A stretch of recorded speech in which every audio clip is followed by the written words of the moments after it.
ಅದಕ್ಕೆ ಹೇಳಿದ್ದು speed thrills but it kills ಅಂತ. ಕೋವಿಡ್ ಆತಂಕದ ನಡುವೆ ಕೂಡ ನಡೀತಿರುವ ವಿಶ್ವವಿಖ್ಯಾತ ಮೈಸೂರು ದಸರಾ ಇದೆ. ಅದು ಸರಳವಾಗಿ ಆಚರಣೆ ಮಾಡಲಾಗುತ್ತೆ. ಕೆಲವೇ ದಿನಗಳು ಮಾತ್ರ ಬಾಕಿ ಇದೆ.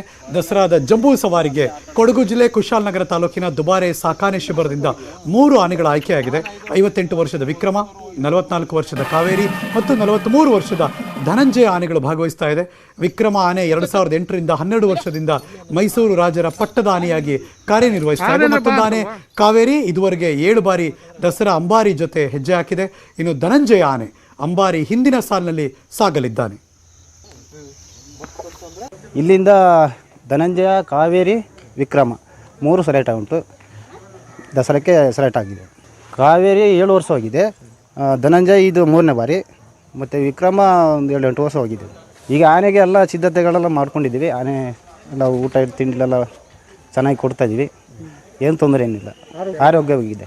ವರ್ಷ ಇಲ್ಲಿಂದ 6 ಆನೆ ಹೋಯ್ತಿತ್ತು. ಈ ವರ್ಷ 3 ಆನೆ. ತಾಯಿ ಆಶೀರ್ವಾದದಿಂದ ಈ ವರ್ಷಕ್ಕೆ ಮುಂದೆ ಪುನಃ 2ನೇ.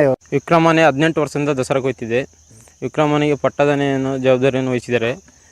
ಪಟ್ಟದನೆ ಅಂದ ಮೇಲೆ ಬೆಳಿಗ್ಗೆ 7:30ರಿಂದ ಮಧ್ಯಾಹ್ನ 11 ಗಂಟೆ ಒಳಗೆ ಅರಮನೆ ಒಳಗೆ ಪೂಜೆ ಅವರ ಆಯುಧ ಪೂಜೆ ಮಾಡಿ ಸಂಜೆ 5 ಗಂಟೆ ಮೇಲೆ ಪುನಃ ಅದೇ ರೀತಿ ಪೂಜೆ 8 ಗಂಟೆ ತನಕ ಮಾಡ್ತಾರೆ. ಆನೆಯೂ ಹೇಳಿದ ಮಾತು ಕೇಳ್ತದೆ.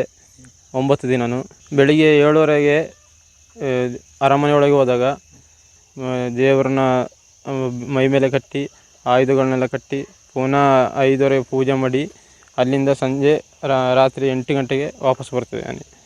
ಈ ಕೊರೋನಾದಿಂದಾಗಿ ಈಗ ಜನಸಂಖ್ಯೆ ಜಾಸ್ತಿ ಬೇಡ ಅಂತ ಹೇಳ್ಬಿಟ್ಟು ಕಮ್ಮಿ ಮಾಡಿದ್ದಾರೆ. 7-8 ಆನೆಯನ್ನು ಸೆಲೆಕ್ಷನ್ ಮಾಡಿದ್ದಾರೆ.